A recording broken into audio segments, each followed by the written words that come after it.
Good morning बच्चों। आज हम 11वीं के अर्थशास्त्र में देखते हैं कृषि। कृषि में हम देखेंगे समस्याओं को सुलझाना, भारतीय कृषि में सुधार।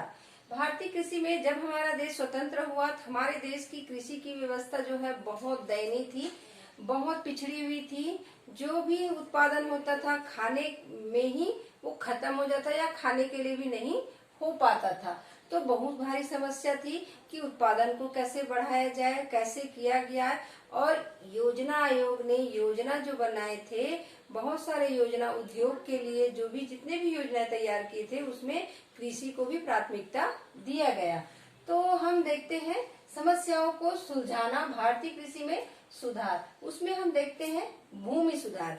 पहला किया गया भूमि सुधार। भूमि सुधार में देखेंगे बिचौलियों का उन्मूलन। भूमि सुधार में पहला बिचौलियों का उन्मूलन। बिचौलिया जो है बीच में कृषकों से बहुत सारा वो मुनाफा कमा ले जाता था।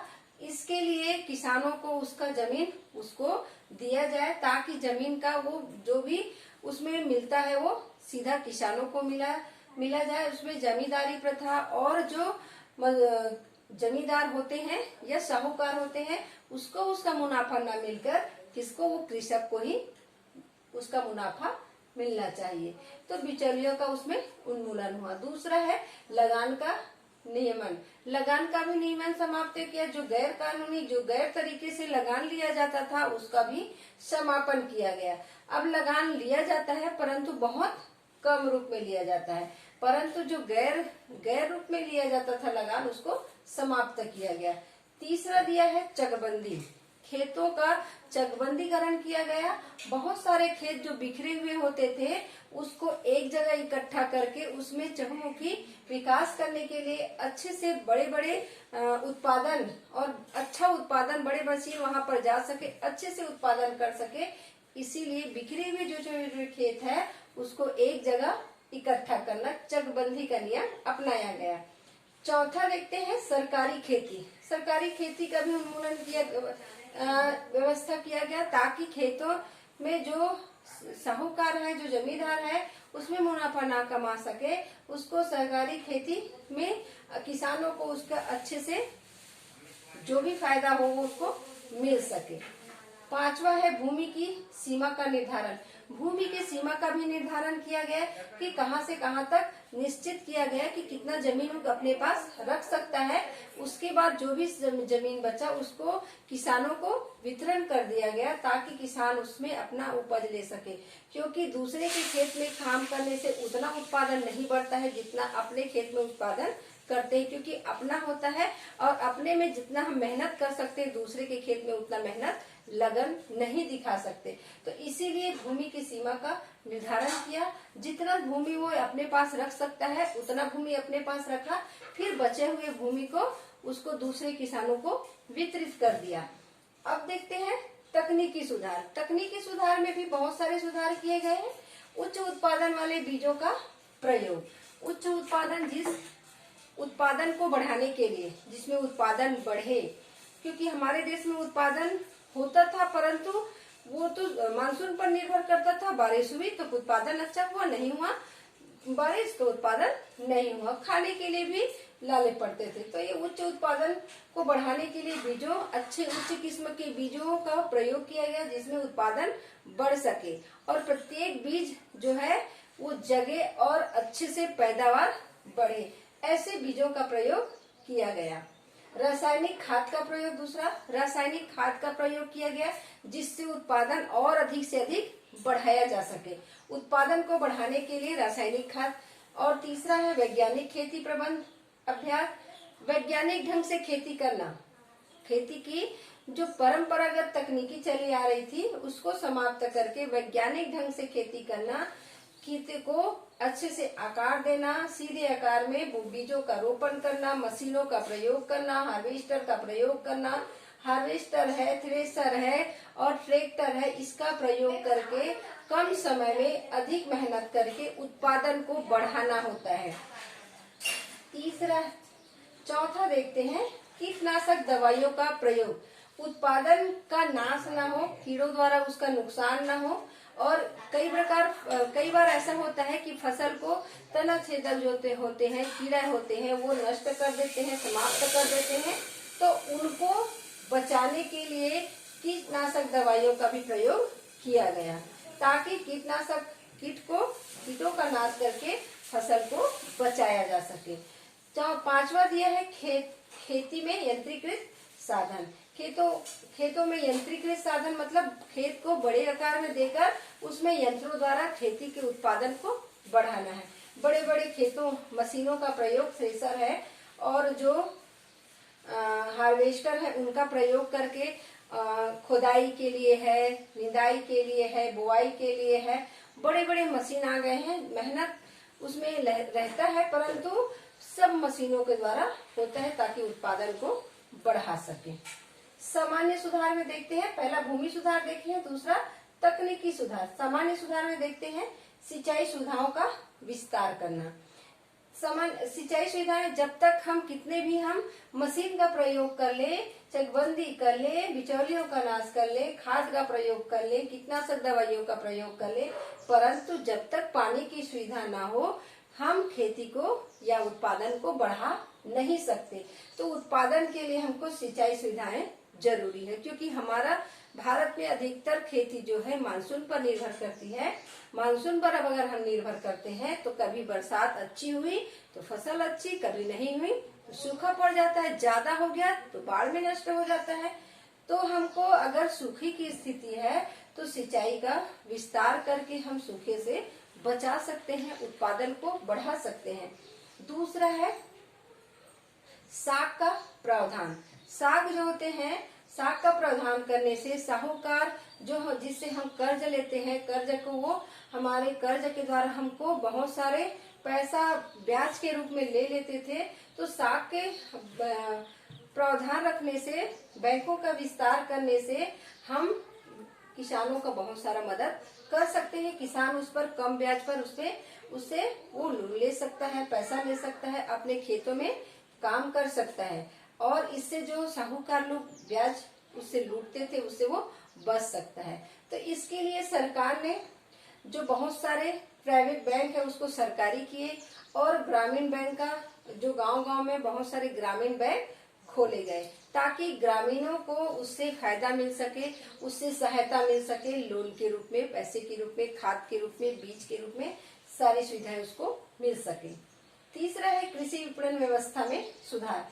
कृषि विपणन व्यवस्था में सुधार, कृषि के उत्पादन को बेचने के लिए बाजार की सुविधाओं का अभाव था। तो इसमें हम साहूकार बिचौलियों के पास बेच देते थे। तो ये व्यवस्था को दूर करने के लिए कृषक जो है सही बाजार में जाए, अपने वस्तु को सही कीमत पर बेच सके, क्योंकि वो अपने कृषि जो उत्पादन किए हैं जिसका उसको सही कीमत उसको मिल सके, ऐसे बाजार की व्यवस्था, ताकि वो सही कीमत पर उसको बाजार में बेच सके, मंडी में बेच सके, ऐसे बाजार की व्यवस्था की गई।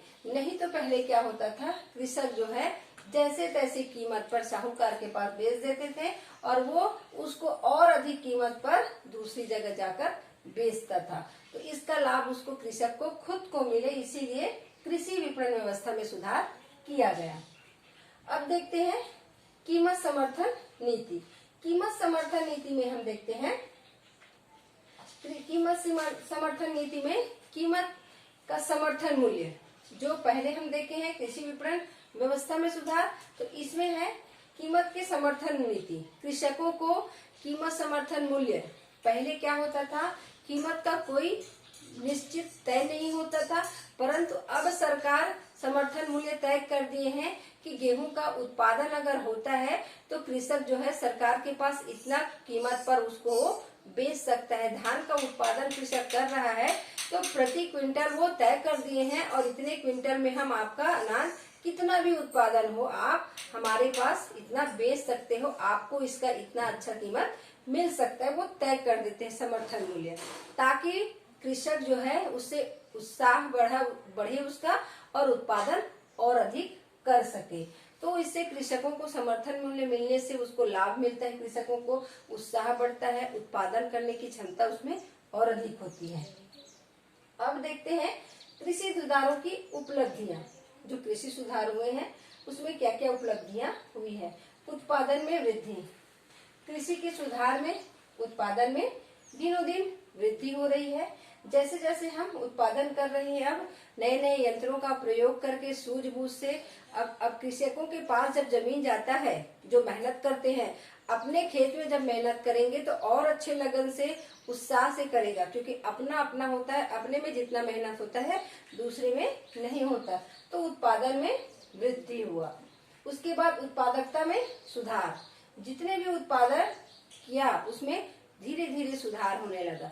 पहले उत्पादन होता था, उससे धीरे धीरे धीरे धीरे जो है उत्पादकता में सुधार होने लगा। उनकी क्वालिटी में है और उत्पादन करने की क्षमता में है, धीरे धीरे सुधार होते गए, क्योंकि हम उसमें कार्य भी अधिक करने लग गए हैं। जो आधुनिक हम जो देखे हैं, बीजों का प्रयोग, खाद का प्रयोग, वैज्ञानिक ढंग से खेती, इन सब में सुधार होता गया। क्षेत्रफल में वृद्धि, क्षेत्रफल को भी बढ़ा दिए।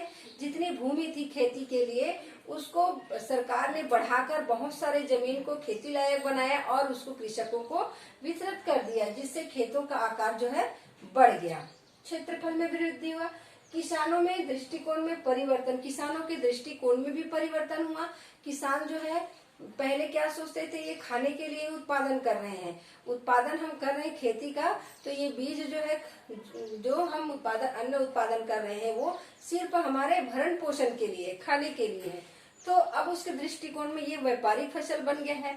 बहुत सारे ऐसे उत्पादन भी करते हैं जो व्यापार के लिए करते हैं, व्यापारिक फसल, और धान का भी उत्पादन करते हैं, ज्यादा से ज्यादा उत्पादन कर रहे हैं। ये हमारे भरण पोषण के लिए तो है, साथ में हमारे और जो आय का साधन बन सके, इसके दृष्टिकोण में भी परिवर्तन। तो ज्यादा से ज्यादा वो उत्पादन करने में धीरे रखने लगा, उत्पादन करने में उसकी उत्सुकता बढ़ने लगी।